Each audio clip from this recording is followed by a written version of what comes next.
There's something about this ceasefire I want you guys to pay attention to. I want you to think about this sequence of events. Previously, Iran had proposed a 10-point plan to end this war. Then, this morning, Trump threatens to destroy Iran's whole civilization unless they bend.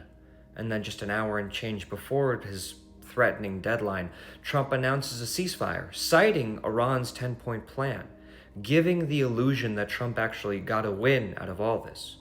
Again, it's great that a deal is happening, but we shouldn't be here at all. We also need to realize that even with this ceasefire, and hopefully it sticks, what Trump said today cannot be taken back. A threat to commit a genocide indicates a willingness to commit a genocide. We don't want a person in charge whether they commit a genocide or threaten to. And the whole premise of this war, by the way, has been illegal, and they've been gaslighting you this entire time about why it's even happening. Someone who treats you that way shouldn't be in charge either. And is Israel going to comply with the ceasefire? Early reports suggest that they claim they will, but they haven't complied in Gaza. And they haven't just not complied in Lebanon, they're now doing what they did to Gaza in Lebanon.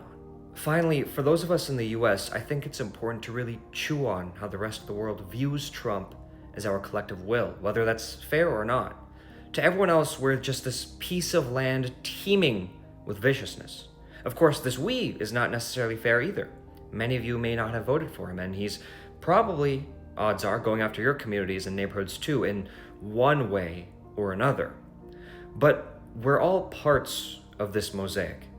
I am your neighbor and you're mine. We have a very high bar to prove he's not our collective will, but it feels like we're in a moment where a lot of people are beginning to question their previous support for him and the premises that led them to that support. And I want to emphasize that it can't just be about asking people to up and vote for Democrats. They have to earn your support too. But it is about looking at ourselves and at least having the self-respect to know what we're not going to vote for or support and not allow to be done in our name. Knowing your worth in that way and how much you are worth to your neighbors is a really powerful thing.